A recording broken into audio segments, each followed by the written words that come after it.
So there was this past Saturday. I could speak to that. This past Saturday, there were two actions going on. One was a caravan, I believe, and another was a march to the Capitol or somewhere else. And I woke up, and usually I'm pretty hard on myself, and I'm like, yeah, I need to get to this action. I need to go help these people out. Help in any way I can. And my body was just like, sleep, and I was like, no. My mind is, like, no, we need to go. We need to be there. There's nowhere else we should be but there. And, kind of the phrase that came to mind was, not every action is for you. And you're not for every action. And it may be, you may be for the action, but the action may not be for you. There's an assortment of things. But you can assist and be of support and help however you want. You can always be of support and help. But if you're starting to burn out and if your character's starting to change, you may want to just sit down, like lay back a little bit, just like fall back. Because going to each action and not being of service to it, I'm a just avid believer in what Mel Reeves said. If you don't leave better educated from an action, then you weren't there. You weren't really there. I don't think he phrased it like that, but I'm kind of rephrasing it. You should be learning something every time you go to an action, learning something new, taking a piece away. And with that being said, if you can't be there, like fully present, or at least 90, 80, then it may not be for you. And maybe you can go and be docile or whatever, but putting the like just kind of the compounded responsibility that you have to be at every single action, that's not it. It's not it. There's a community meeting every day at George Floyd Square at 7 p.m. And I try to get to as many of them as I can. And I'll never get to as many of them as I want to. Never. And thankfully, because I'd be burnt out, like the conversations there get heated. Like it's visceral. It's tough. And you also have to take into account you're doing the work for those that are no longer here. You're doing the work for people that are no longer living. And to take on that trauma and take on the brunt of that,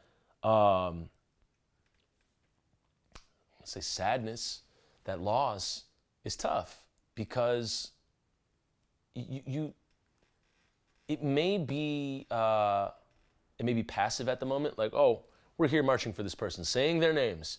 But after a while, it starts to hit you. It starts to hit you. It really starts to it starts to change you. And you'll start looking at things differently.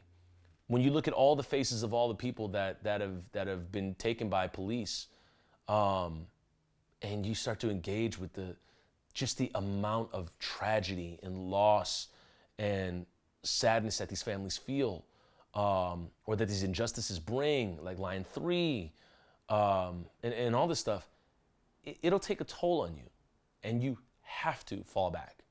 You have to fall back or find a way to assist that may not be being physically present. And there was actually somebody who was lost recently. And I'll try to be as vague about this as possible.